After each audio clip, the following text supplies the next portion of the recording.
Okay, so what we're going to be going through today is understanding a respiration volume chart and how to read it and understanding the different respiration volumes. So what we really need to do is understand kind of the layout for the chart. So what we have on here on this y-axis is the respiration volumes in liters, and then here's our timeline, so increasing respirations. What we really need to do to start out with is understand what is the base, where are we really starting.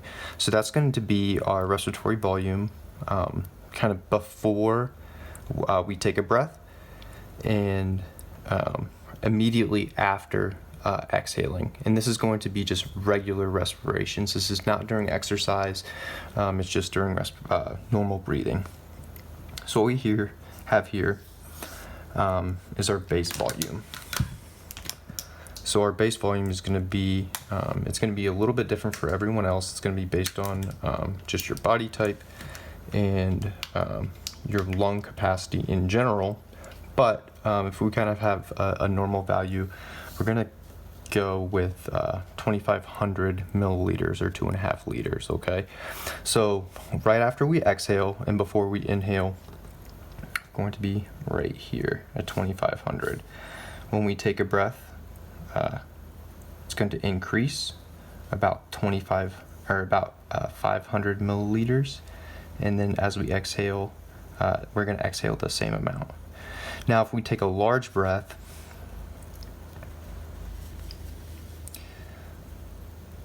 it's going to increase a lot more. Maybe we'll reach that 5 liter mark, and then as we exhale the same amount, go down. We can't completely exhale all of the air, so there's going to be some residual, which we'll come back to later. And then we'll exhale and begin a normal breathing pattern.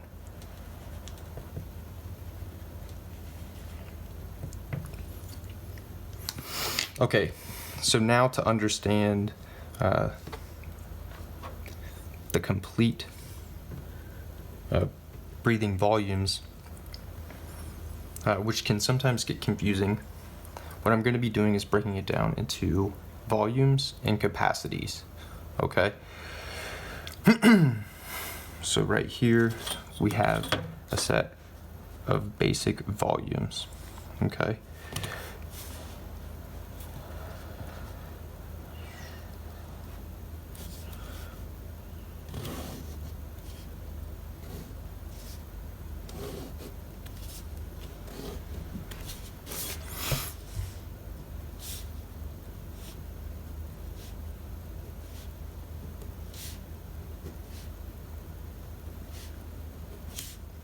All right, so our basic volumes are going to be,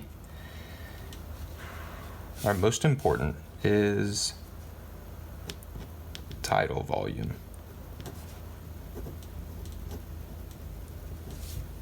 Okay, this is just the amount that on inspiration we take in, and when we exhale passively, that's how much we let out. It's going to be about 500 milliliters, okay? So then as we move upwards, we're going to have inspiratory volume, inspiratory reserve volume.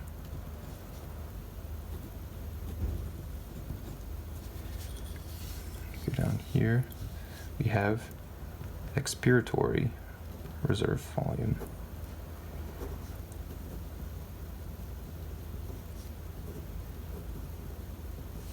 And then what is left, and still very important, is residual volume.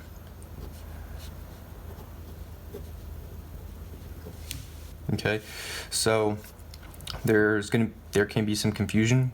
What's the difference between capacity and volume? And then now we're talking about reserve volume versus capacity. So if we line it up this way, inspiratory reserve volume, tidal volume, expiratory reserve volume, and residual volume will all add up, and there won't be any overlap if you set it up this way and understand it this way, okay? So then now we're going to move on to a capacity. Okay, so we're going to be talking about inspiratory capacity, the total volume of air that you could possibly breathe in. Okay. And then the next part would be functional residual capacity, which is the total capacity to which your lungs have to expire, including that residual volume.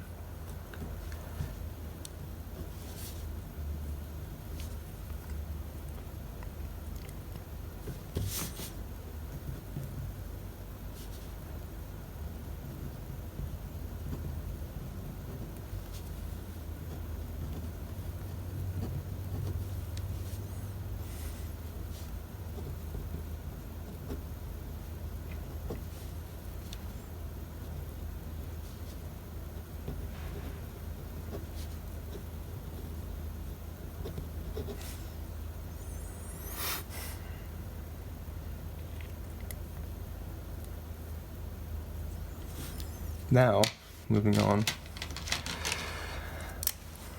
the next capacity that we have is the vital capacity.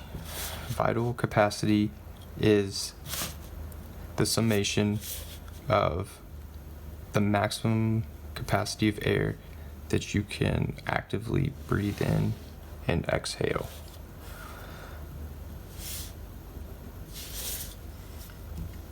And this is vital capacity.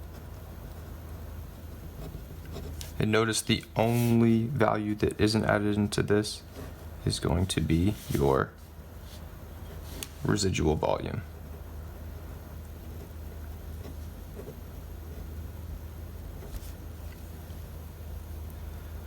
All right. So we've gone over inspiratory reserve volume, the amount that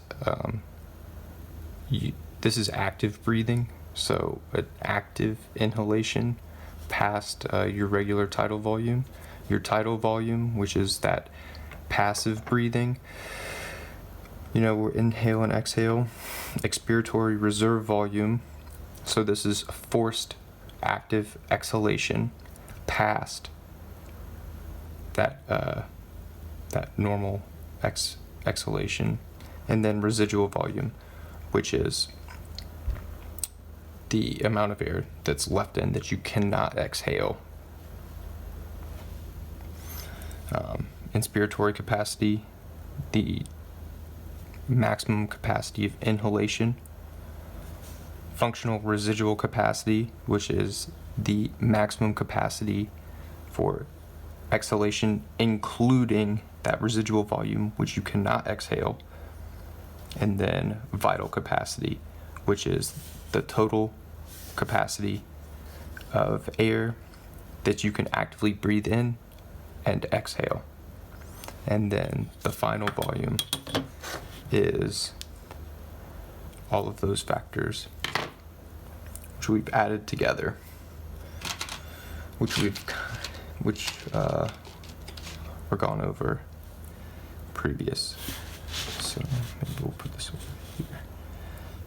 Okay. And this is going to be total lung capacity.